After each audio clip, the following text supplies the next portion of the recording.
Okay, hello. So today we are joined, happy International Women's Day for everyone out there who's watching.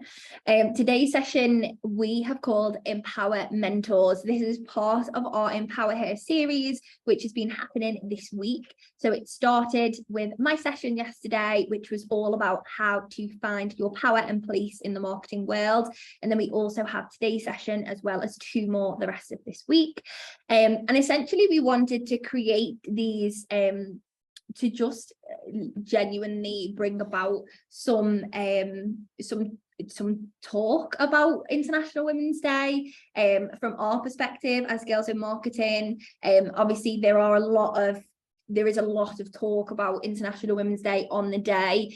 One of our missions is obviously to do that every single day. So International Women's Day for us isn't the only time that we will talk about these sorts of things, but in particular, we wanted to make sure that we address the day and everything about it. So we thought that this panel and Q&A would be a really great way to just genuinely have a chat. The people that we're joining with today are amazing trailblazers of the industry, and we wanted to just chat with them and give you a space to ask questions and just have a discussion and genuinely just create amazing change. So as a quick overview, my name is Olivia and I am the founder of Girls in Marketing, and we are an e-learning platform and community for marketers. So we're on a mission to bridge the digital skills gap and equalise gender seniority in marketing. We're going to talk a little bit about gender seniority in marketing today. And we essentially just bring together women through our community, through our events, both virtually like today and also in person as well. One of our main aims of our organisation is just to allow people to grow their confidence, to come out of their comfort zone and just to get involved. I originally started Girls in Marketing because I wanted to make genuine friends in marketing. I wanted to connect with other people over all of the problems and issues that we have as marketers. So no matter where you're from, what seniority you are, what age you are, we're all here for each other, and we want to create that change together. So as I said, I'm going to be the host of today's panel. My name is Olivia Hanlon and I am the founder of Girls in Marketing. If you can't tell already, I am from Liverpool. You can always tell by the accent. And feel free to connect with me on LinkedIn, but that is enough about me. We are also joined with our panelists. So today I'm not going to give them too much of an intro because I've said I want them to intro themselves. They're the best people to intro themselves. But we are joined with Anu Aglubola from Marin Software, Hannah Anderson from Kaima Media, Lydia Infante from Sanity.io, Lisa Maynard Atom from Acacia Training, and Rachel Allison from Axe and Saw. So one of the first things I want to talk about with our panelists today, I'm actually going to stop sharing so we just see everyone's faces instead, is I want to talk a little bit about the fact that you've all built incredible careers. And I want to talk about I want you to introduce yourself to everyone and a career highlight that kind of stands out to you. So Lisa, I'm going to come to you first. Introduce yourself to everyone and talk us a little bit through your career highlight that you've had. Okay, hello everyone and happy International Women's Day. My name is Lisa Maynard Atom and I wear a number of hats. So firstly, I am the marketing director for an award-winning independent training provider called Acacia Training. I also sit on a number of boards. One of them is for an organisation called the Black United Representation Network, which is an organisation that is focused on the economic and social empowerment of the Black community in the north of England. And I'm also non-executive director for an organisation called MBH Corporation, which owns a number of businesses, around 28 businesses all over the world. So in terms of a career highlight for me, I think it would have to be the organisation Burn, which I sit on the board of.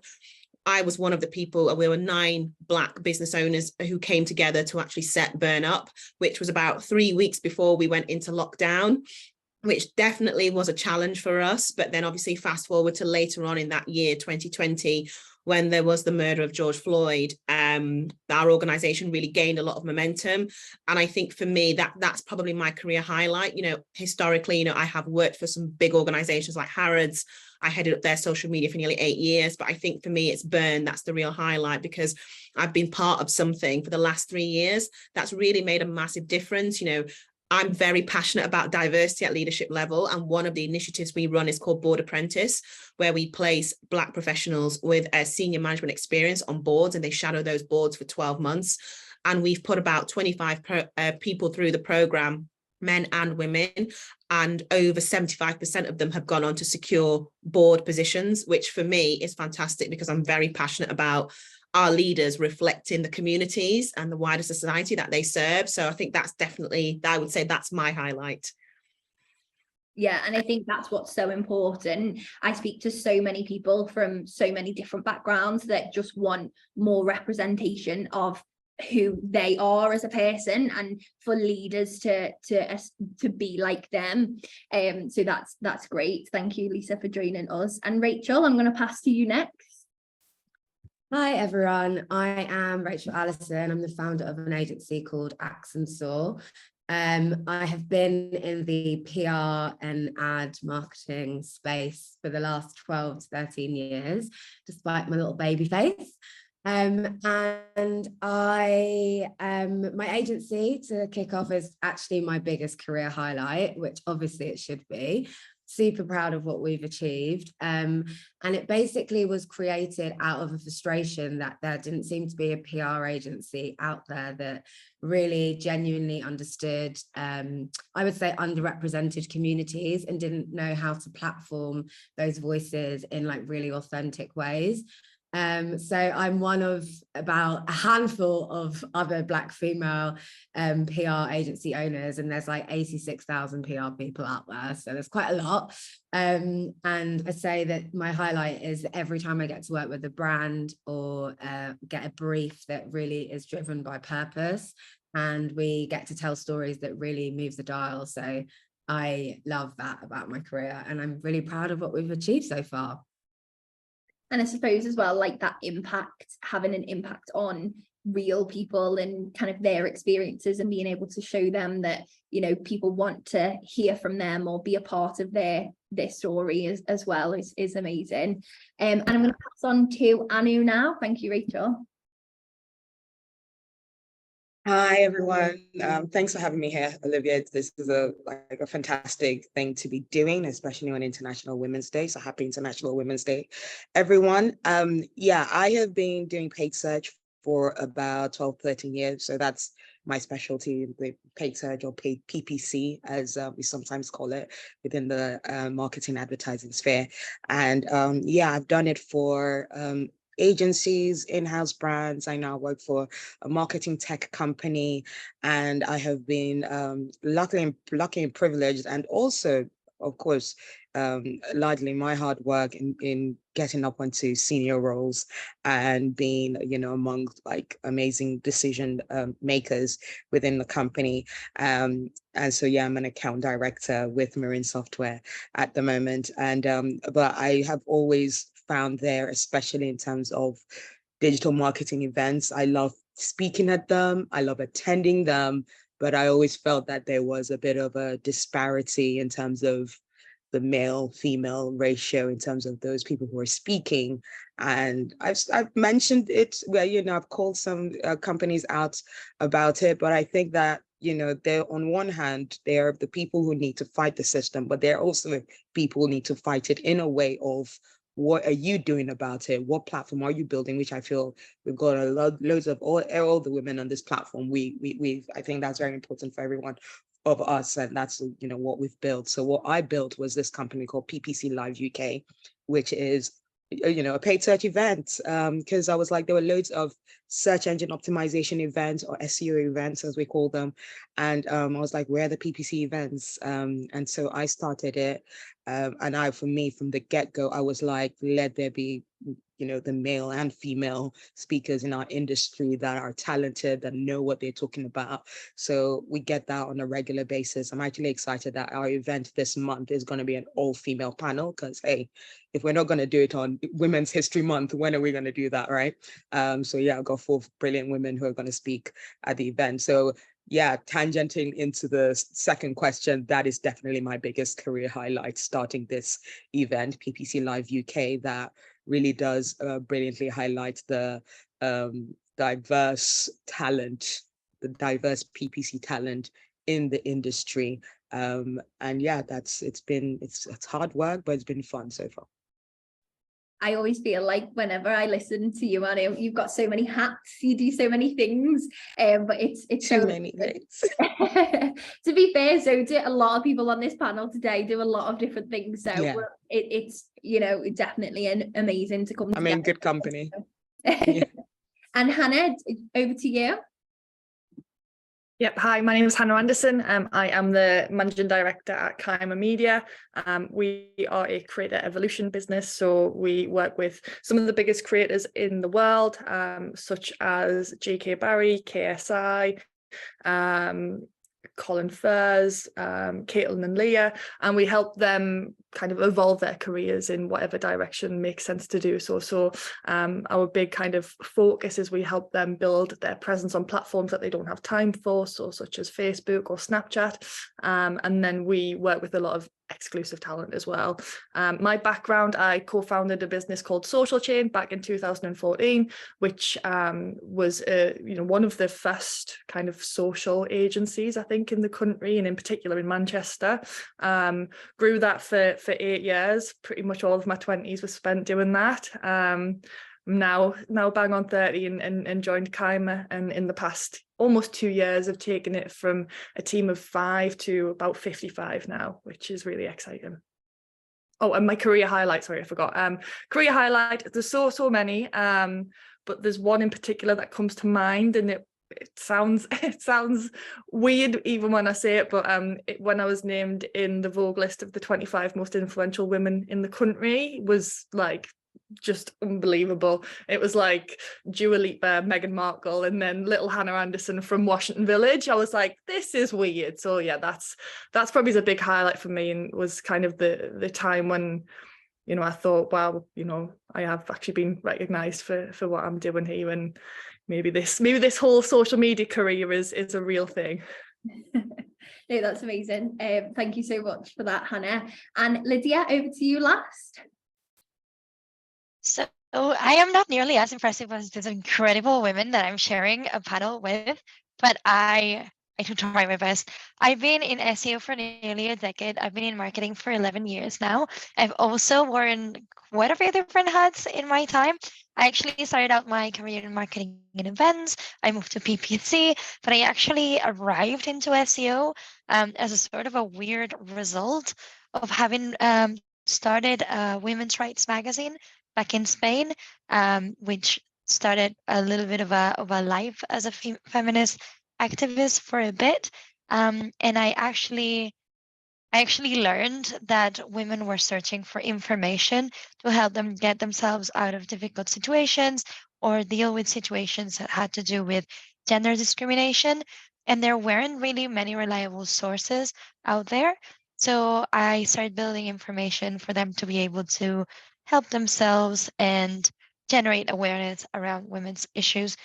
That was actually like quite a long time ago right now, but it's still one of my proudest achievements. And in terms of career achievements, I would say it's not about what I've done. I don't think I have a career achievement beyond funny little appearances on like TV to talk about feminism and women's rights. For me, it's a lot about how I've had these small interactions throughout the last few years where I've managed to mentor women and help them out of situations that were complicated at work and level up, showcase their value, and help them get a raise or a promotion. That's amazing. Thank you so much, everyone, for introducing yourselves.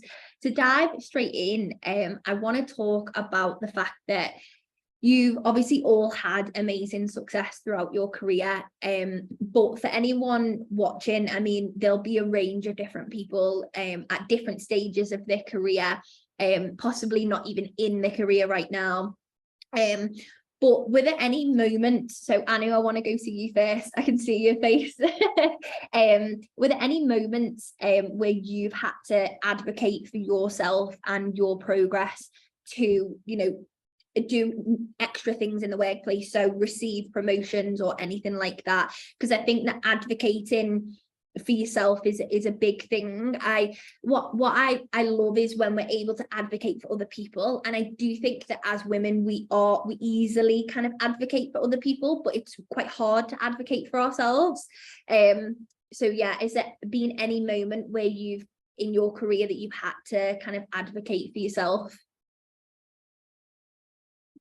It might come as a surprise that well, maybe not as a surprise, but because you have said it, I'm no different than any other of the, you know, insecure women that we have a lot of, unfortunately, in this, I feel, or unfortunately, apologies if that's a wrong way of putting that. In this industry, we have a lot of insecurities. I have a lot of insecurities, and I have a lot of ways of thinking I do not deserve to advocate for myself. And I have probably missed out on loads of opportunities to advocate for myself.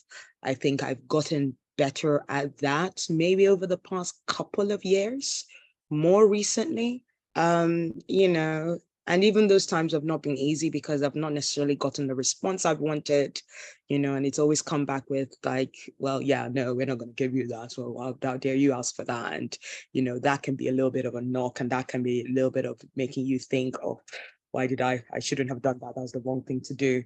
But yeah, but I think for me, the biggest lesson has been not to have those moments of that was the wrong thing to do. It's you're asking the wrong person, or this is not the person, or this is not the company that you should be partnering with. You know, if you know what you're bringing to the table and you've shown the value that you bring to the table, and they're not willing to match it in that way, you know, it's really important for you to really, and it's a lifelong journey of really discovering who you are, really discovering how that the strength of your power, the strength of your insecurity, even the strengths of the things that you think of like, oh, okay, that's not the thing that I do well. That can be the area that is actually becomes your superpower of like, you have a really hyper focus, you know, look into that part of you and that part of somebody else. And that can be something that really elevates you, elevates the people around you, elevates, you know, other people who see themselves in you as well. And so, yeah, it's, you know, I've had to advocate for myself. It has not necessarily worked out in the responses that I've wanted to, but I think I have in my latest company, I would definitely mention with like Marin Software here, like they have been really great in being able to, when I was actually signing up my contract, I told them, hey, by the way, this is not in the contract, but I do a lot of personal branding and I'm not giving that up. You will see me on LinkedIn talking about the things I love about paid search, how paid search should be done better, how there needs to be more diversity, how there needs to be, you know, better, you know, transparency with job descriptions and salary, you know, transparency and those kind of things. I'm like, put that in the contract. And they did. And, you know, and that was like a clear communication of, we want all of you, not just the bits that will work for us. We want, and you need to know the companies who will do that, who'll be like, we want all of you and all you represent, and that works for us. And, you know, we want to make sure we work for you in that way. So as much as it can be very daunting, again, it took me years for me to do that. And I'd also advise, don't be panicked. Don't be like, okay, I've not done that yet. Am I doing the wrong thing? It takes time. You know, it takes time. Give yourself patience. Be kind to yourself. You know, you've not done it yet. That's fine. make it like a vision goal, put it on your vision board to get there someday, and start working right now to get to that stage where you can really negotiate a contract, really negotiate a promotion, come prepared, know what you're bringing, know how it works, know what you need to be to get to that stage and work towards that. Yeah, I'll just chip in there, Anu. I think as women, and I'm kind of the same as yourself, where only over the past couple of years have I started to almost like fight for myself and advocate for myself. And I think, you know, we're not I certainly wasn't told that we, you know, you have to do that going into a professional environment. And I think for a long time I just wasn't the loudest person in the room, and not to say that I am now, but I feel like over the past couple of years I've really started to understand my value, understand what I bring, and it's not a regret that I didn't do that earlier, because I didn't know. And you know, if I hadn't have done that, I wouldn't have learned, and I wouldn't have been where I am today. But I look back and I think, you know what, if I had been the loudest in the room, or if I had advocated for myself earlier, you know, what might have happened. And I can't think of anything bad that would have happened. So I think my message, similar to yours, is, you know, if you find yourself having to advocate for yourself, do it. And you know, we shouldn't have to, but that's what we're up against, is people who are louder in the room, or who are going to advocate for themselves. And since I have started to like understand my value and doubt myself less, and kind of express that to people around me, and you know, people above me, or whatever it might be, you know, the rewards off the back of that have been like unbelievable. So it's definitely something that I kind of do wish I had done when I was younger. You know, I was 21, 22 when we started Social Chain, and I had no idea. I came straight out of university from training to be a teacher, so I didn't know the business world at all. And here I was, like, managing a team. I don't know what I'm doing, but yeah, I kind of wish I had more confidence when I was younger, but I just didn't know. And I also add to that about, you know, being the loudest person in the room. And you make a very fair point there. Now, anyone who knows me will probably know Anu is usually the loudest person in the room. I wanted to like tell, for those who are not loud people, you've got a superpower as well, because there's so much more power in listening, or being the person who looks back and can analyze a room and can pick out, because, you know, everybody, we cannot put a bit of a, I feel, bravado on, and you know, and we try to put on, especially in like public setting, maybe a shell, our confident self, to ensure that takes us through. But honestly, it's about knowing when to say things at the right time. It's about knowing who the right connection is, because it might not be the loudest person in the room. It might be a quiet person in the corner, who is the person who is the CEO of the company, who is just sitting back to see who's the person to connect with. And if you're the quiet person who's watching out for those good connections to have, good partnerships to have, you're the ones that you know, take the advantage. So use your power of being the quiet one in the room. I've been told by mentors that I really appreciate, of like, when I've been a bit too loud, I've been like, Anu, sometimes in some environment, I mean, all of yourself is great, but sometimes know when to, you know, hold back a little bit on just the volume, not who you are, just on the volume of how you speak, so that, you know, you listen to what the environment needs of you, because we do need to be a little bit of a chameleon in different environments, and put, you know, do different things, say different things depending on the environment. Anyway, I'll stop talking now, because I'm sure there's loads of things other ladies want to say, like Lisa. I wanted to talk about, I also wanted to talk about negotiating salaries and advocating for yourself when you negotiate a salary. The culture of working in Spain is a lot different, and I've been working in the UK for 2 years and a half now, and I can really, really feel how it required for me to change my mindset a lot, from going to, oh my God, thank you for giving me a job, Yes, I'm an expert, but I'm sure you both know better to understanding the value of my expertise and also learning how to ask for more money. The first time that I actually did a serious salary negotiation where I asked for like a significant raise, I needed support from two people. My best friend, she's American, she owns her own company. She wrote the most outrageous email as a response to a salary request. And the fact that she wrote it, not me, I just closed my eyes, let her hit send. And 2 minutes later, I had a response going like, yeah, we'll pay you that much. No worries. That was like my first actual time asking for more money.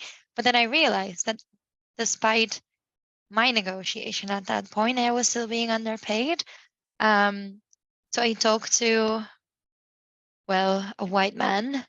So tons of confidence. In this case, earned. I think he earned his confidence, my husband now. And he taught me to not negotiate with myself first, but to negotiate with others first. And I combined that advice with some advice that I read from Chima Meije, which she's an excellent SEO and also a great advocate for women and people of color. And she said something about if the salary doesn't make you blush, you're not going high enough. So I did that. My next negotiation, I said an outrageous number. I did not think I was worth it. I thought they were gonna laugh in my face. One recruiter did laugh, but another one said, "We'll actually offer you more than you asked for." And I've been applying this advice of not negotiating with myself and going as high as the number will go without me, well, the blushing stage. When I start blushing when I say the number, that's about right. Maybe there's a I could be doing more, but this is what I'm doing to advocate for myself. So I think for me, in terms of advocating for myself, I've kind of been exposed to that from a very young age. So my father, when I was a little girl, he used to take me to his board meetings because I think he was very keen for me to understand that just because I'm a girl and because I'm Black, it doesn't mean I can't occupy certain spaces, or even though I would have challenges. So I worked out from a very early age that, and this is going to might sound a bit facetious or a bit, I don't know, but I worked out from a very early age that if I want to not just advocate for myself, but do a good for other people, which is the thing I'm really passionate about, I had to get to the top. And that was it. So from about 6 years old, I decided I need to be a leader. And I think what I've done is I listen and I observe. So I will sometimes sit in meetings. I don't actually say that much. And it's not because I've got nothing to say or nothing to contribute. I think my mum always says, you learn far more when you shut this and you open these and you open those. So I think for me, I've really spent a lot of time from a very young age watching other people, listening to other people, getting advice and being mentored by other people, and also kind of reframing my thinking. So if I do feel fearful, or I do feel nervous, or I do feel insecure, I kind of use that as my fuel. And I know what I'm worth, and I'm not afraid to go in and say, look, this is what I'm looking for. And if you don't give it to me, then we're going to have a very different conversation. Because I think I have a few male friends, and I've said this to them, so I'm not saying anything to you that I wouldn't say to them. They're not all as smart as they like to think they are, but the confidence they have is unbelievable. Like one of my friends went in and negotiated, I think it was like a £35,000 pay rise. And he's not even sure how he did it, but he did it. I thought, well, if you can do that and you don't have the clue what you're doing, there is no reason why I can't do the same. And I think that's the thing with me. I've just got to a point in my life where I know my value, I know who I am. And like I said, I really want to advocate for other people. What better way to learn to do that than to advocate for myself? It's not easy. It's easy for me to sit here and say it. It's not been easy to get to this point. But my attitude is, I know what I want. I know what I'm worth. I know my value. And I'm quite happy to turn my back on something if I don't get what I want. I think far too often, especially with women, we sell ourselves short, and we have a hell of a lot more potential than we give ourselves credit for. And, don't be afraid. Don't be afraid to say, you know what, if you're not prepared to give me what I want, there's somebody else that will. And sometimes you do have to be that direct. And I find when I was younger, I was a bit too polite sometimes. And I'm not saying you should be rude or disrespectful. You should never be those things. You should always be respectful and kind and considerate. But you also have to be straight to the point, and you have to be quite direct. Like, this is what I want. This is what I'm looking for. You know, if you kind of pander around, you won't necessarily get to where you want to be. But my thing has always been, right, what are my goals? What are my values, firstly, and what are my goals? My ultimate goal is philanthropic ventures, is to be able to do good for other people. So the best way I can do that is to advocate for myself and get myself into a position of strength that I can therefore then go on and pay that forward and apply that to other people. So that's what I always focus on. What is my ultimate goal? And my ultimate goal is doing good. So therefore, I will overcome whatever hurdle or challenge I need to get to that point. And it's not always easy, but it definitely helps, and it's helped me grow my own confidence when I do have to negotiate a salary or a contract or anything like that. I have no issue doing that now. But yeah, that's kind of how I approach it. Yeah, I think that's amazing, Lisa, actually. I feel that's so powerful. And I think everyone on the call has such interesting insights around their different ways that they've advocated. To say something slightly different for people that are trying to get into the industry and about the kind of salary negotiation, I think that one thing that I've learned from now having my own business is it actually shouldn't always just be focused on a number, and actually alignment with your wider values and seeing where there's other areas that a company might be able to support on. Because I think there is like quite a strong narrative on social media being like, go in and get 50k extra, and if they don't give it, they don't understand how great you are. But actually I do think there's an element of just being like quite holistic about the way that you're advocating for yourself, as you said, so it aligns with your wider values and your wider goals. It might not be a financial element that you will get rewarded for instantly getting into the industry, and like I'm sure we've all had times where we've had to graft and do things that didn't make sense on paper but actually paid off in the end when you kind of work your way up the ladder. And actually those moments where you maybe compromised a little bit but it made sense into your wider goal in terms of what you wanted to do and your ambition, are the ones that actually are the ways I'd say that people should take on board when they're like entering a new space as well. That's a nice little short 2 pence. I love that. And I think it is so true in terms of like, obviously the money is a big thing. You know, they say money doesn't make the world go round, but it is a really good enabler to allow you to do a lot of different things. But equally, I think, I don't know if it's this new generation or I'm not sure, but people just really want something that like makes them want to get up in the morning. It's that motivation to like have a career that you love and have a career that you enjoy. And I think allowing yourself to work for a company or be part of a community or do something where you feel really passionate about it, it's almost kind of means that, oh, well, you know, like the money doesn't matter as much. So I think like, not necessarily it doesn't matter as much, but we get all of these other benefits from the company.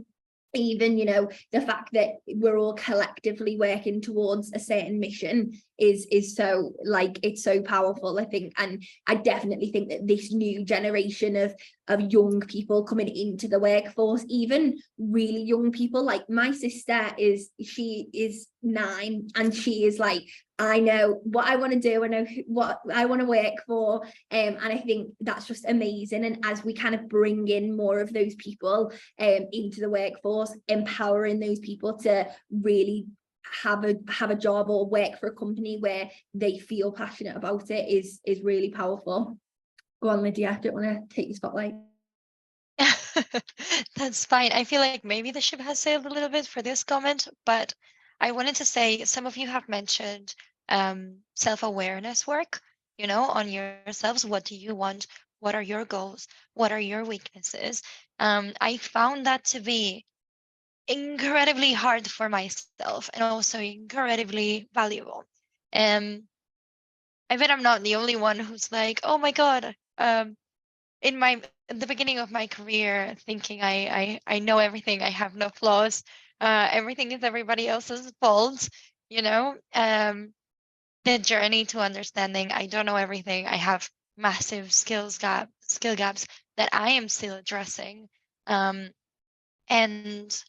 the motivation of self-improvement that has brought me just because of how painful it is for me to know that I have flaws, you know, it annoys me infinitely, has led me to like make some of these flaws and some of these skill gaps my superpower. I would say I have a superpower of ownership. Someone said something recently to me that made me feel really, really good about myself. They said that if you want to get a project done, the best way to make that happen is to put me on it. And I was like, 4 years ago, this would not never, you would have never said that about me. But having the courage to look inwards for that self-awareness, those gaps, those goals, it's just feel it's not gonna just make your career, it's also gonna help you in your life infinitely to find meaning. Yeah, I think in terms of what you've said there, Lydia, I think that's a really, really key thing. I think often, especially with women, we focus so much on our weaknesses and the things that we can't quite do. And there's so many amazing things that we can do. And my mum always used to say to me when my sister and I were little, like, from your biggest weakness, you can draw your greatest strength. And I never really understood that until I got older and entered the world of work. And actually, I always, what I do is I will always approach the things that are hardest or most difficult for me first, because the easy stuff is the easy stuff, because that's where you learn and that's where you grow. And I think for me, I think what you've said around what you've just said is really, really important. And again, it's about that reframing your thinking. Don't see a weakness as a weakness, see a weakness as an opportunity to grow and become stronger. I think that's really, really key. I think, throughout society, we've been taught to, you either win or you fail. Well, I believe you either win or you learn. You don't necessarily learn as much when you're winning. You learn a hell of a lot when things aren't going to plan. And I think it's really important, that self-awareness piece is really, really key.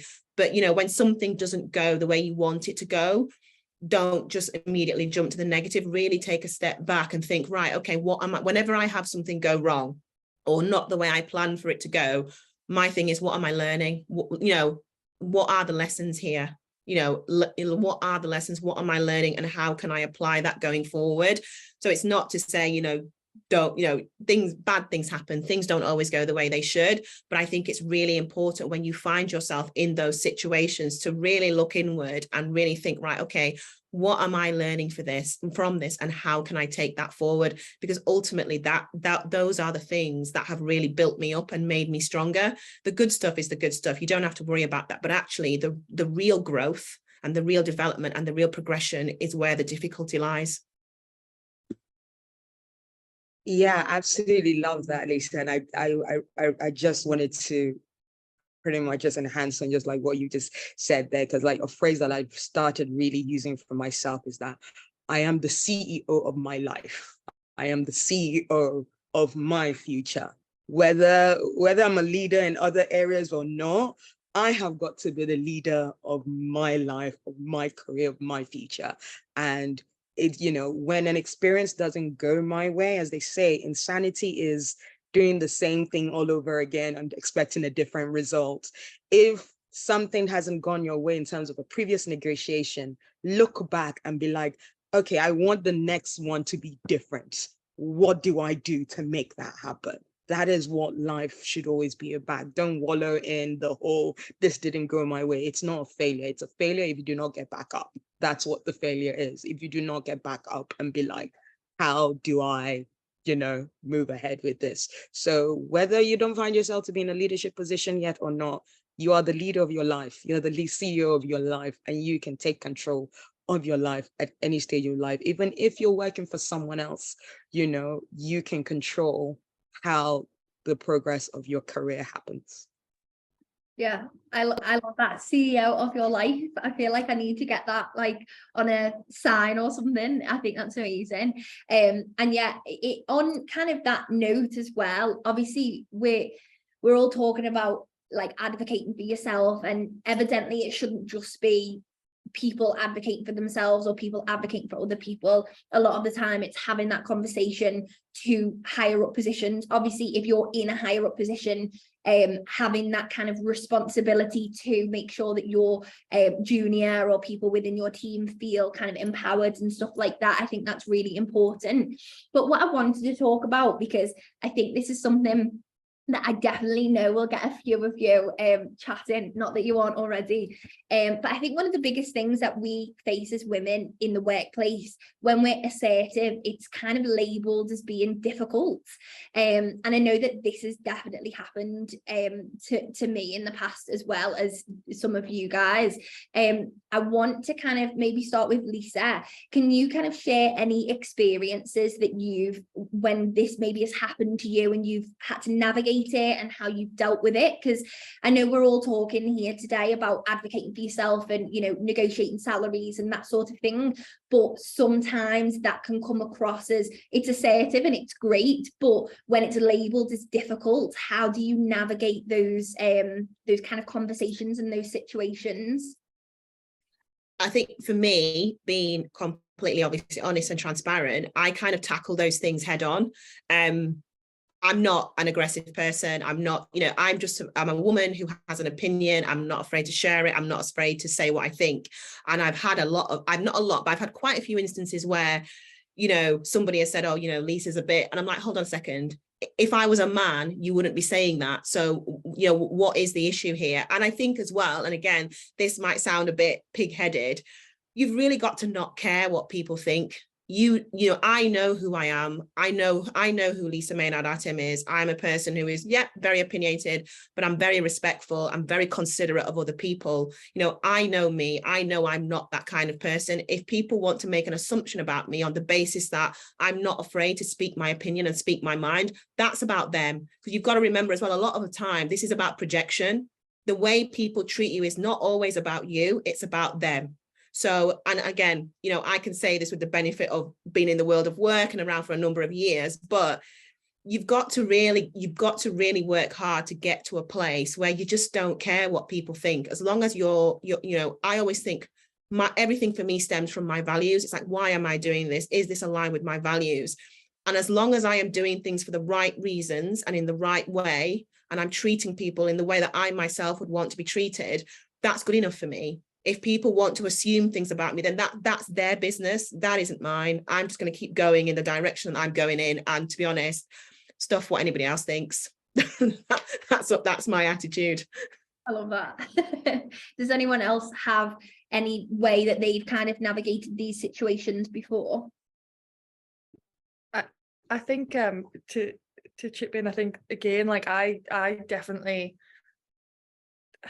have like tiptoed around things, and I still do it to this day. And you know, I just, it's something that I've had to really work on, to not care what other people think. I think that's something that, like, intrinsically, I don't know why, but it's just I'm a people pleaser at heart. So it's something that I constantly have to like work on and almost go against like my natural instinct sometimes, even if I am going to get, you know, labeled in a certain way, which has happened a few times where, you know, I've stood my ground and it's almost backfired. And it's hard again, like in these situations that I'm thinking of, you know, I was maybe 23, 24, being, you know, building the courage up to be assertive or to be something, and then being shot down. It kind of trains your brain to go the opposite way. And what I would say is, again, like, you just have to like go fight again. Do you know what I mean? Like, I think especially when I was younger, just that like intrinsic want to people please all the time, it gets in the way. And I think, you know, learning that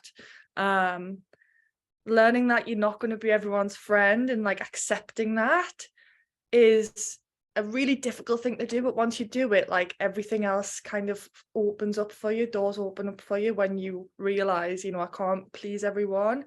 And I think that kind of happens in the leadership situation as well, when you know, when you have to give constructive feedback or whatever that might be. Like, all of those things are like totally against my natural instinct, but something that you have to do.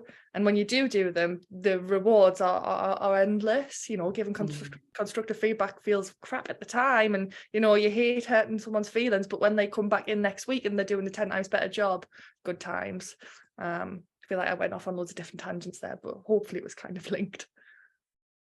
Yeah, and I absolutely agree with what Lisa said, what Hannah has said. And for me, the soundbite quote that I had in my head, that I've used for career life and personal life as well, has been, what people say about you behind your back is none of your business.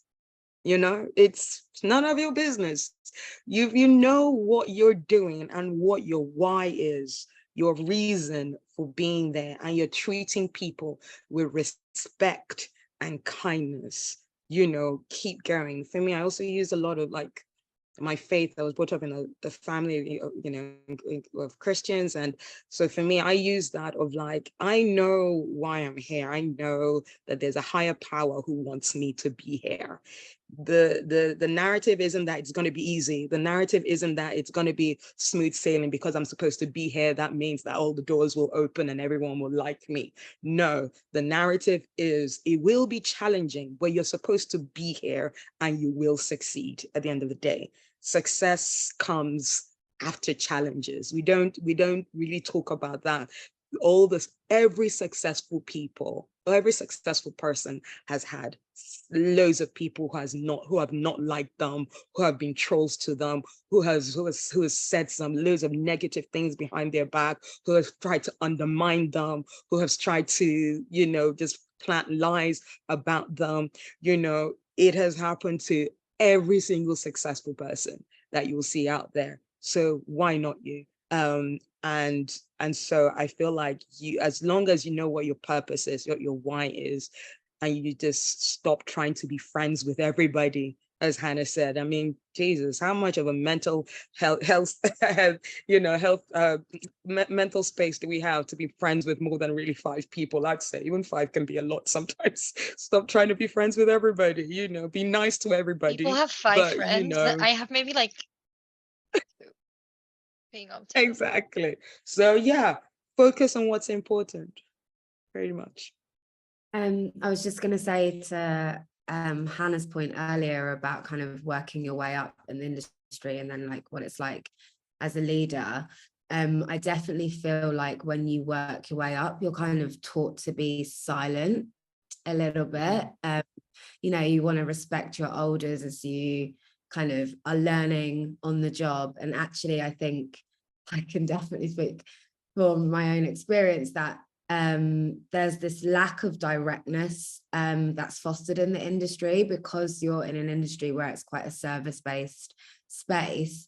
So you're always told that the client is right, and you kind of have to like bend and flex to their every whims and wants. And if you are trying to get around things and trying to communicate your opinion, there's a lot of passive aggressiveness, I would say. Something I genuinely despise. But that's kind of the way that you're brought up. And agree, the client is not right. Like, they're paying us for a service, and that's because we're the experts. But that is definitely what you're taught when I was on my way up through the industry. I think it was part of the rhetoric. And I have since worked with a lot of different founders, and I feel like the best work that you get out of your collaborative approach as someone in the marketing industry versus like someone whose business you're trying to support is actually having really direct and frank conversations. And the more that you have them, the better the working relationship is. And I know sometimes it might feel a bit brutal, but as you said, constructive feedback, direct feedback, all of those things just help you have a very clear focus on what it is that you're going into the situation to discuss. And instead of having this whole like weird guessing thing, which is a really British way of doing business, isn't it? Like just all this like backhanded, like side chatty kind of nonsense. And so I feel like the more that we move forward into that kind of space of directness and openness, the better all of our lives will be in this industry. I very quickly wanted to say that when I first started working in the UK, I was told that I had been incredibly bold because I said, "Oh, I disagree." And I completely relate to the thing about the weird indirect Britishness. I can't do it. It's not that I'm extremely assertive, it's I'm just not British. Yeah, I definitely feel like it's so British. It's that idea as well of like getting in queues, like getting in a queue is so British as well. It's just kind of like beating around the bush. We do it. Like, I don't know why. It's just a thing. I think it's because everyone just doesn't want to hurt anyone's feelings, which is kind of an issue when it comes to, you know, as Hannah said, giving constructive feedback. Sometimes it's like, I don't want to hurt anyone's feelings, but how do I approach this situation? I always feel like that's the case so much. I don't know if it is a British thing or if it's a gender thing, or I'm not quite sure, to be honest, but I think it's probably a mixture of all of those things. But I want to talk a little bit about, because I'm conscious of time, I want to ask we've got quite a lot of like Q&As coming in from attendees, so I definitely want to get onto those. So before we do, I want to talk a little bit about the gender pay gap, and just generally like the gender gap, and also the race gap as well. So Lydia, I wanted to talk about your study that you did in relation to SEO specifically within publishing, and then I know that this was built on by Chima Medjay with her race study in regards again to SEO publishing, but specifically talking about kind of the gender pay gap and just gender gap and everything like that in between. For marketing specifically in 2020, for full-time workers, there was a mean gender pay gap of 28%, which is 3 times the national average. So the national average is across all industries, it's like 11.3%, but then for marketing specifically, it's 28%, which is just crazy. And it's something like 75% of the professional marketing industry is made up of women, but then men are twice as likely to become CMO level, which is one of the posts that actually we did our social media posts focused on that today, because I think it's so it's quite shocking and harrowing when you see these statistics. And Lydia, I read more about your study and the thread on Twitter, and I wanted you to kind of talk about that and address that for everyone if they haven't kind of seen it or heard of it, because I think it's a really important thing to talk about. Yeah, so I think there's like 3 factors that make equality in that type of publishing space important. One is brand building. The more that you build out your brand, the more likely you are to get better job offers or job offers in an industry that's very agency heavy. You know, agencies don't just sell their services, many sell their superstars.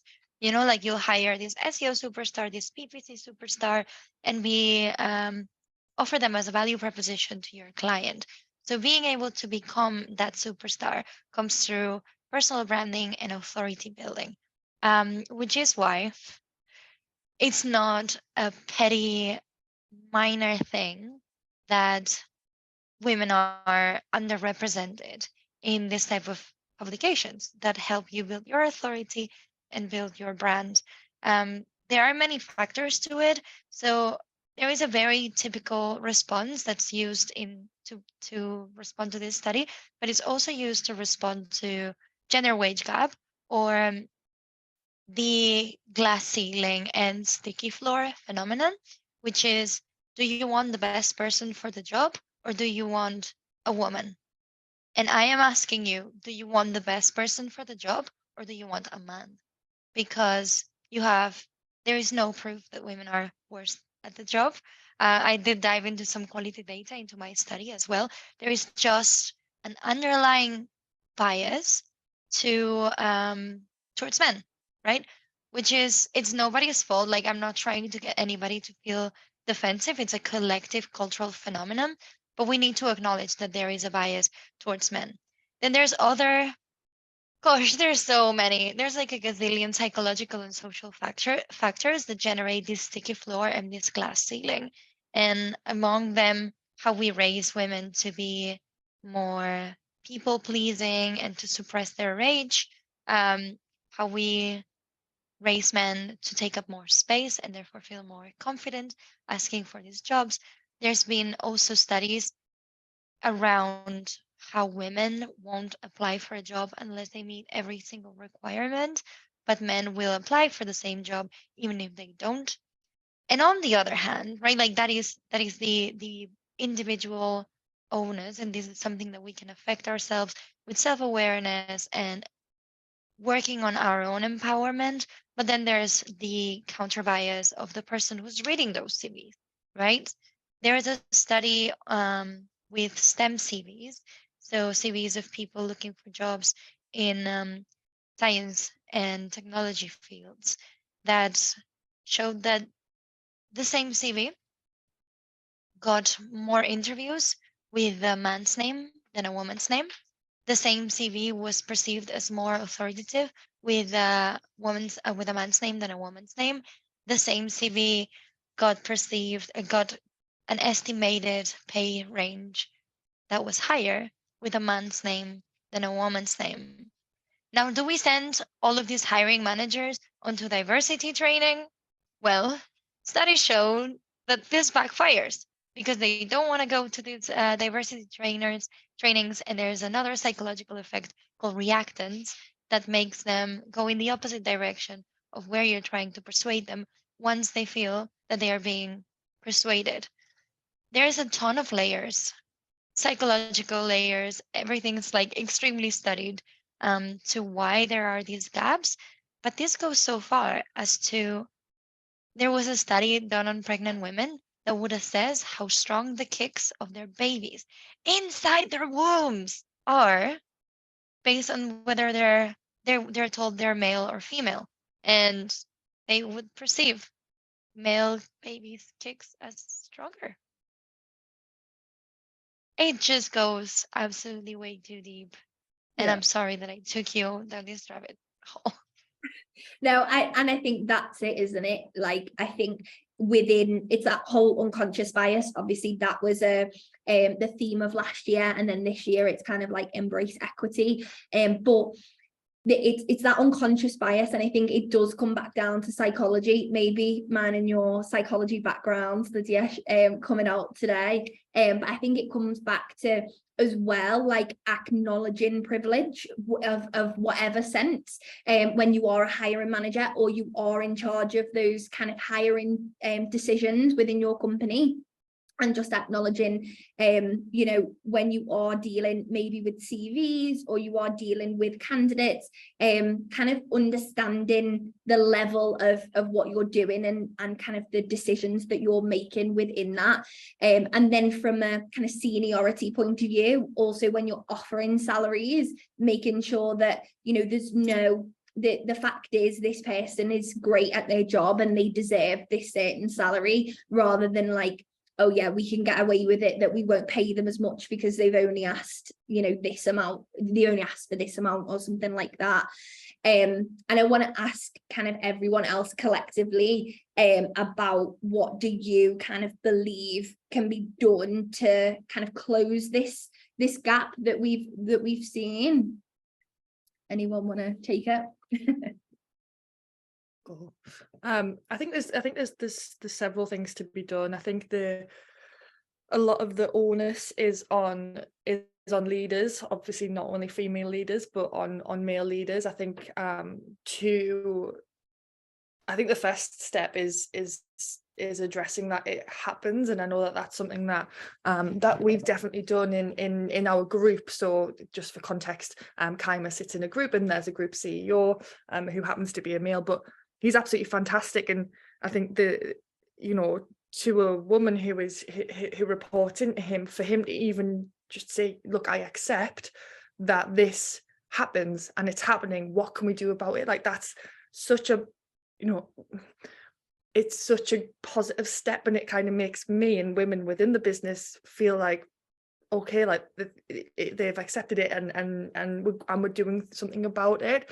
And then from that comes, specific things that we can do, because unfortunately, like, the unconscious bias and society is set up in a way where, where those things are going to happen regardless of what you do. So it's what can you do to make those things happen less and less often. So things like our the system where we collect our CVs and stuff, like when the hiring manager is looking at them, the names are blocked out, any like reference of the person is blocked out, and it just kind of takes away the option for unconscious bias. So there's things like that that can be done, and that do help with it. But yeah, it's such a like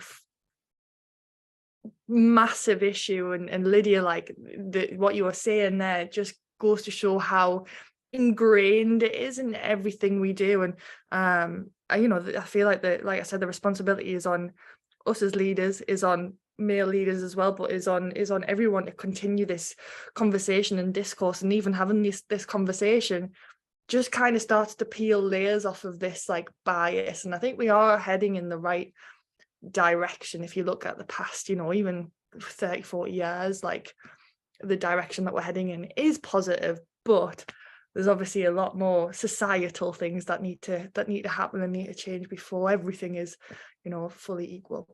Mm-hmm. Fabulous. Okay, so I'm gonna pass it over for some Q&As because we've already had some coming in now. So if you've got any questions and you want our panelists to answer them, if we've got enough time, we can try and get through as many as possible. But I would definitely advise as well for anyone, if you have any specific questions for certain panelists and you don't necessarily want to ask them right now, definitely connect with them on a variety of platforms. Their full names are in the little name thing at the bottom. So definitely connect on LinkedIn, Twitter, Instagram, wherever, everywhere. I feel like LinkedIn's probably the easiest to find people with full names, so probably LinkedIn I would advise. But if you've got any specific questions for them, hopefully your DMs won't be flooded, guys, sorry about that. But some questions that we've got, I think a good one, someone said loving the panel, very inspiring, so thank you. But someone has asked about dealing with imposter syndrome. Any tips for dealing with imposter syndrome? Don't know who wants to take it. Anyone? Yeah, again, I don't mind.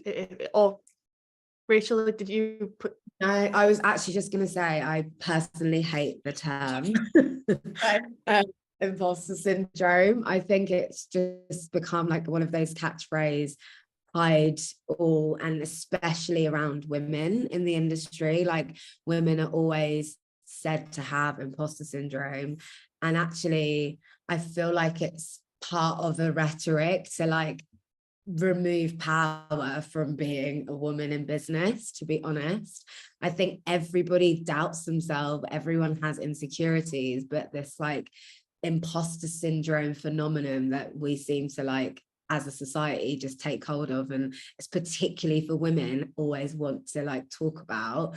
I feel like it's selling ourselves short. We're way, way, way better than that term. And I think everyone can have a wobble. You're all capable of doing everything you put your mind to. And I think it's just a case of like reframing it in your mind. Like when I have moments of doubt, which is what I would say instead, it's just about taking yourself out of the situation, reminding yourself like why you're doing it, what your purpose is. I mean, I think we've all banged the drum about remembering your why, because it does lead you forward when you're having those moments. And I think the more that we start to reframe those little like wobbles, the better it is for all of us to move forward with like a lot more power and guidance in terms of like how we present ourselves in those spaces. And that's my 2-piece. I really love that you're calling it wobbles. I feel like we should Bring it. embrace wobbling. Trademark it. Yeah, I was going to say trademark it. Yeah, I agree with Rachel. I just find the term imposter syndrome is just quite offensive. Again, it just speaks to that negative narrative. Everybody has wobbles. everyone, even like the likes of Barack Obama, or everybody has a wobble. That does not mean that you are in any way inadequate or less of a human being than somebody else. I do think at the moment in terms of society, you do get a lot of there's imposter syndrome, or there's this or there's that. You know, life's hard enough as it is. Maybe what we should do is try to move away from these labels and just think, okay, I am Lisa Maynard Atem. I have good days, I have bad days. That's life. That doesn't make me in any way less or more than anyone else. It just makes me human. And I do think that Rachel is absolutely right. I actually think we need to move away from these labels. It's not good for people. You know, it's not yet. So what if you're a bit nervous or a bit scared? That's perfectly fine. That does not make you in any way less of who you are. And I think a big part of it is, you know, especially and social media feeds into this. There's a name and a tag for everything. I don't give a toss about stuff like that. That's of no interest to me. Like, you are who you are, and that is enough. People don't like it, it's tough. You know, there's just too much of that. And I don't think it's good for people's psyche. I don't think it's good from a mental health point of view. You know, so what if you have a wobble? The world's not going to end. You know, I had a meeting the other day and it was absolutely horrendous. Did I die as a result? No, I just think that we really need to work on coming away from these labels. They're not good labels, and we need to come away from labeling people in general. You are who you are. You're Olivia, you're Rachel, you're Anu, you're Hannah, you're Lydia. That's enough. You know, I don't buy into all of that, to be perfectly honest. Mic drop. No, I think there is that phenomenon of imposter syndrome. I've seen it so much, and if anything, I've now come to the point where I'm like, if I don't feel imposter syndrome, am I weird? Like, is that strange? You know, if you get up on, I've been on kind of stages and I'm like a bit nervous, but I'm just like, oh yeah, it's fine, like it'll be okay. And I think that it is about reframing that it's okay to, you know, sometimes feel a bit nervous, to be a bit anxious, to not really know what you're doing, but it doesn't mean to say that you shouldn't be in that room, in that, you know, job, in that company. And at the end of the day, especially when it comes to getting a promotion, getting a new job, or anything like that, someone's said, I think that this person can do this. So they've put their belief in you, they've hired you, they've promoted you, they've given you a higher salary, they've said, right, you can do this strategy. So they think that you can do it. So, I mean, why couldn't you anyway, even if they didn't? I mean, I've done things when nobody told me I can do it, just because I thought I'm going to give it a go, and you know what happens. And I think it's really good to kind of try and reframe that. So I would definitely agree with both the points made, 100%. And I think I also wanted someone else's. Sorry, did someone want to say something? Sorry, I just wanted to quickly add that, yeah, no, it's really important that we challenge ourselves to be like, what do I mean by I have imposter syndrome? I have genuinely been in conversations where people have been talking about, oh, I have imposter syndrome. And I sat in my head and a voice just echoed in my head saying, you don't have imposter syndrome. Don't, like, in that moment, I don't know where it came from. It was almost like some out of body experience that just said, you don't have imposter syndrome. You do not need to add to this conversation. And there was just something empowering, because I was just in that moment that I was like, I know who I am.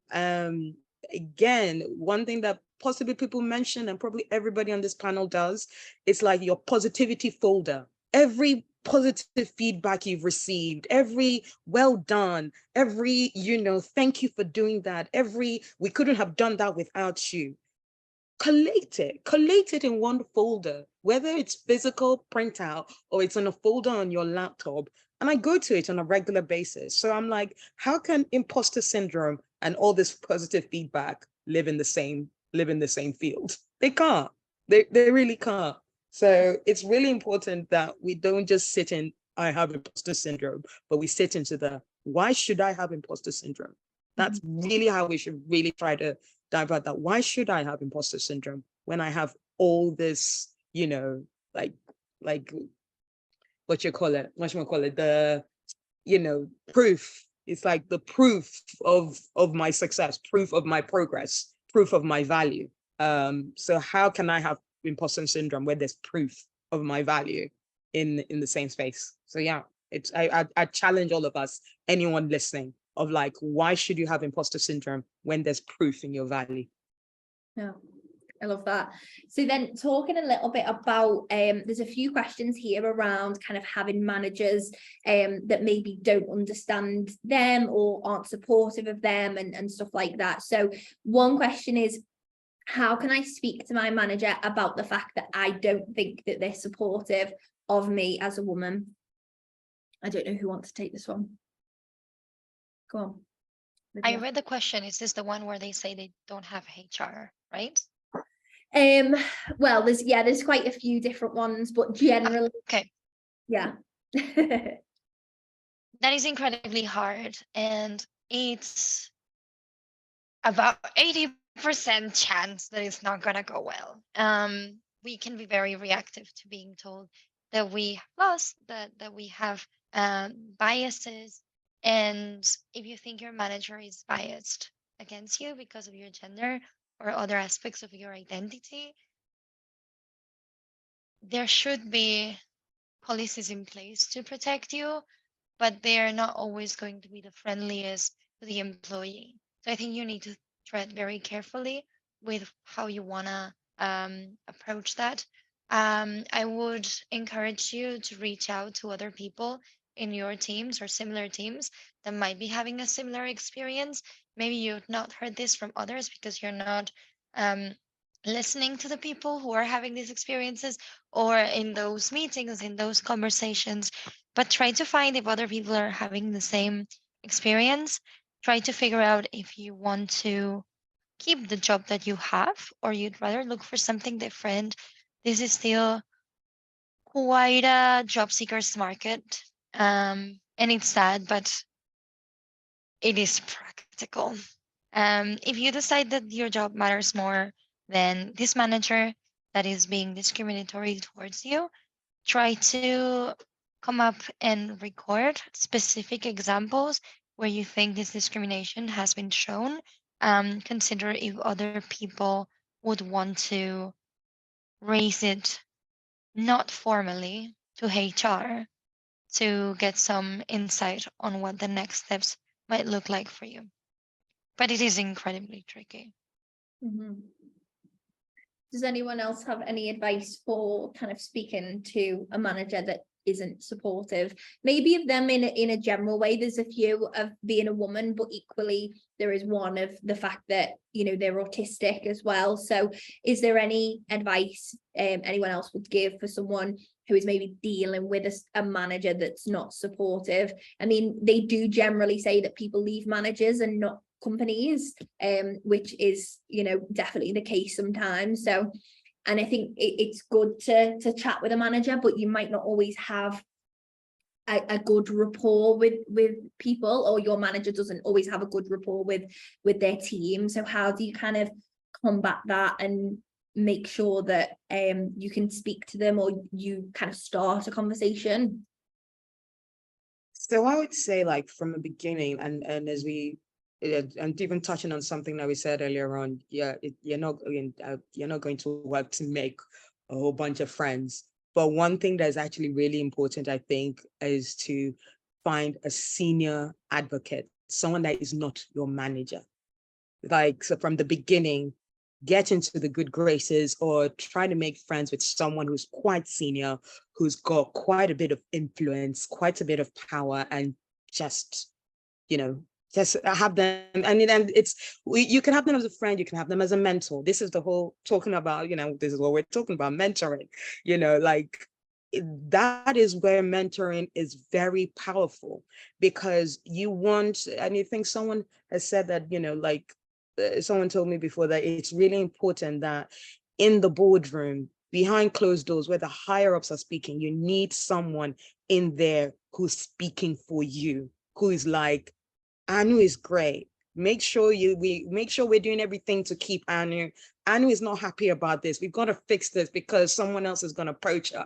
Literally, know that you have that person. Know that you have that kind of person, so that it's not even like, okay, if you're having an issue with your manager, you know, that person who's your advocate, it will come up in conversation. You'll be like, you know, one day you guys are having lunch. They'll be like, how's your day going? And you go, oh yeah, well, having a bit of a stressful day because of XYZ. You make it, you almost bring it up in a light way. You bring it up in a, life's difficult a little bit at the moment because of this, because nobody likes to hear you complaining about somebody, because it's always like, oh, well, maybe you could be doing this. But if you put it in a space where you're just chatting to someone you trust, who's like, look, my life is difficult right now and this person is not really helping it out. And I feel like they're putting a bit of pressure on me because of this. And I could really use some help right now in how to alleviate that. And, and you get that person having a conversation with your manager of going, hey, back up a little bit,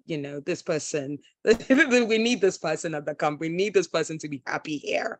Because that's what every company tries to, every HR they'll talk about. They're trying to make sure the employees are happy here, there. So it is important that we speak up about it. And if we're nervous about speaking up to our manager who we're scared of, who we don't necessarily have a good relationship with, make sure you have an advocate for your senior leadership advocate. It's important. Don't just make friends with anyone.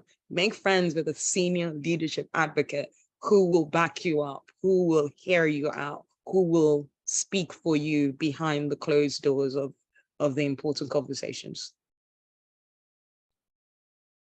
Yeah, I love that. I think that's so true as well. Does anyone else have any advice for this person that they would want to share? Or shall I move on to the next question? Move on. Let's move on. Okay, so there was a question specifically for you, Hannah, about how do you think becoming a leader at such a young age? Obviously, you said that you started at Social Chain when you were just quite young, has impacted your leadership style, and has your leadership style changed over time as you kind of gained more experience within the industry? Yeah, I think so it's an interesting one, because I kind of pull a lot of my leadership style just from my personality and who I am. Like I mentioned before, I like to think I'm an empathetic person, and I kind of lead with empathy, and I have done for a long time, because I wasn't ever taught how to be a leader. It was just kind of thrust upon me. So I just had to lead with, with who I am as someone who like genuinely and deeply cares about the people who I'm leading, and that's something that like hasn't changed. What I will say is that in terms of like how my leadership has developed over time, it's just that my confidence has become a lot better over time. I've grown a lot in confidence, and like we were saying before, confidence in giving that constructive feedback and kind of separating that super duper empathetic Hannah who doesn't want to hurt anyone's feelings from work Hannah who has a job to do and who has a business to run. That's kind of something that's definitely developed over time. I can remember the first ever time that I had to tell someone that that they were coming in too late, and I was maybe 22 and this guy was probably about 18. And I remember like being so scared to tell him that he was coming in late. Like, he was coming in at 11 a.m. every morning. And I was like, oh my God, like, what am I going to do getting on this? And I think I just had to like fake it until I made it. And now I realize, fundamentally I have to put balance of like business and like empathy, and making sure that like there's not one is higher than the other. The people should be as high, if not a slightly higher priority than your business, and that's always been the case for me. But I think the fact that I was young didn't massively have an impact on it, and I wouldn't necessarily say that I've like changed management style, because being a nice person's worked for me since day dot. And yeah, that's it. I love that. Okay, so any questions? I'm just trying to look and see. What advice would you give to someone who's at an early stage in their career, who's too scared to put themselves out there? And they also said, thank you for the inspiring panel. So I feel like we conquered that idea of like imposter syndrome before, and saying, reframing what we want to do. But if you feel, too scared to kind of put yourself out there, whether it's you know, applying for a job or, you know, putting yourself out there with personal brand or anything like that, yeah, this person's asking any advice. I'll jump in here and I'll say, what's the worst that could happen? What's the worst that could happen if you put yourself out there? Like, looking back at 21-year-old Hannah, like, what's the worst that could happen if you were, you know, there's nothing, you know, there's nothing worse than looking back and regretting not doing something. So that's the worst that could happen is regret. So just like feign that confidence. And I know it's a bit cliched, but like I still do it to this day. Like, I'm still bloody, you know, I'm still that little 21-year-old deep down who's like, oh God, I don't want to give this negative feedback, but I bloody pretend that I can give feedback and all that stuff, and it works. And what's the worst that can happen if you put yourself out there? If you write a personal brand post every now and again, you know, nothing bad's going to happen. If you apply for a job, nothing bad's going to happen. The worst that can happen is you don't get the job, but then you go for another one. And you push yourself forward. So I know it's sometimes so hard to put yourself out there, and sometimes so nerve-wracking, like to do something that you haven't done before. Like, I remember the first time that I went and spoke on stage, and I was wrecking it, for want of a better term. But once you're up on that stage, there's nothing you can do about it. You can't get off. Like, you know, once you're up there, nothing you can do. You get through it and you come off, and it's the best feeling ever. And that's the same with every single thing that I think, like, I'm scared to do that. As soon as it finished, it's the best thing ever. And like, the more you do those types of things, the more you remember, I was scared when I was going to go and do that. I did it, and it was the best thing ever. So hopefully that helps that person who's asked that question.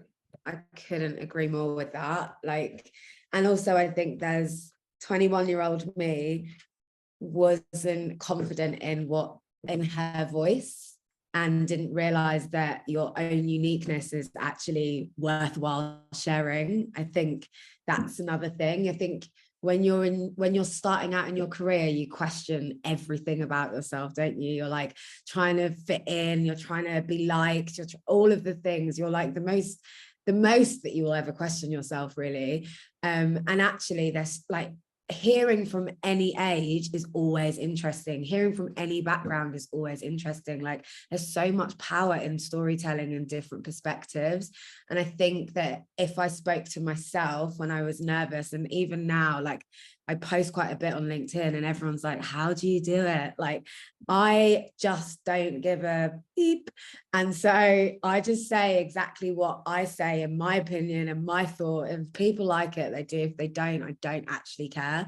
And I'm not doing it for likes. I'm doing it just because I thought something, and I'm like, why not? And everyone has this like moment to themselves where they're like, oh, is my voice, like, why should I give that perspective? And I'm like, why should John give his perspective? It's not any more interesting than mine. Like, just shut up and do it. That's what I talk to myself doing every single time. And I think there is so much fear around putting yourself out there, because everyone hates being rejected. Like, I'm so bad with new biz pitches. If I don't hear back within like 24 hours, I become like a stalker girlfriend, FYI, anyone. And I just think that, yeah, the more that you embrace your own quirks and your own personality and your own voice, the better and the more confident you'll get over time. So just keep going, and honestly, consistency is key. Yeah, I love everything like Rachel just said there, and it's just make me think that really, when you do decide to start those things, well, not even if you do, when I have started the things that I have started, eventually one big thought process that then comes into my mind, like one big thought process that comes to my mind for PPC Live UK that I've started is, why the hell did I not do that sooner? Like, yeah, it's like, why the heck? Why did I wait this long to do it? Has always been my thought process. And you don't want to live in that regret. You don't want to live in that, oh gosh, I could have gone on a lot further if I'd started a lot sooner, you know. And there's a lot of that you could possibly have. And there's a lot of, like, you know, you'll then see an opportunity that someone who looks just like you, who was bold enough to take that step, and you're like, I could have done that. Why didn't I do that? And, you know, so don't wait to be the person that lives in regret. Don't wait to be the person that goes, oh, if I should have done that sooner. You know, there are loads of absolutely zero qualified people who are doing personal branding on LinkedIn, Twitter, all of them. Not even less qualified than you, zero qualification than you. I can guarantee you, people who have no business to be doing personal branding, who are giving it a shot. So why not you? You know, why not you? Like, seriously, I can guarantee you zero. So I'm like, don't do it like everybody else is gonna do it. Be your own person. Choose the one platform that you enjoy. Show up as often as you can. Don't try to be like, oh, this person show up on every day, so I need to be up every day. Oh, this is doing it, and people are doing it 3 posts a day, so I need to do 3 posts a day. Or people are talking about Beyonce, so me too, I need to talk about Beyonce. Talk about what you want to talk about. You'll find your Everybody people, needs to you'll talk about find your Beyonce. community, and you'll continue that way. Sorry. Yeah, I feel like on that note, that is a really good note to end this panel. It's very mic drop. I feel like you said lots of amazing things today. Thank you, all of our panelists, and thank you everyone who has came to listen. I think there's been so many just amazing tips from all of you as kind of senior leaders, but equally just hearing from other women in the industry is always something I love doing. And I think that we've had some great feedback already in regards to the panel, and I just can't thank you enough for being involved in this conversation. I think, you know, there are a lot of things in the world going on, and I think that this is just one in hundreds and millions of different things that go on, but it's equally just as important as everything else. And International Women's Day, you know, the panel that we've just done, it kind of stands for everything that we should believe in and we should do and kind of and work towards. And as much as, you know, change doesn't happen overnight, it's about, you know, having these conversations and opening up the door to, you know, new opportunities that really will allow us to grow and become better and ultimately get to the best place that we can kind of be. So thank you so much, Anu, Rachel, Lisa, Hannah, Lydia. It's been an absolute pleasure with you this afternoon. For anyone watching, we have recorded, we will upload and send it out to you all if you want to come back and watch it again at any point. But it's been an absolute pleasure. I'm going to end now, but definitely connect with all of the panelists as well. As I said, if you've got any other questions after today, you can, you know, give them a little message on LinkedIn. Hopefully LinkedIn won't be flooded for you guys. But yeah, that it's been such a great session, and thank you all for being here. I really appreciate it. Everyone, have a lovely rest of your International Women's Day, a lovely rest of your week. Hopefully you're not all too cold out there. I know it's freezing at the moment. And I will see you all soon. Bye, everyone. Thanks again. Bye. Thanks all. Bye.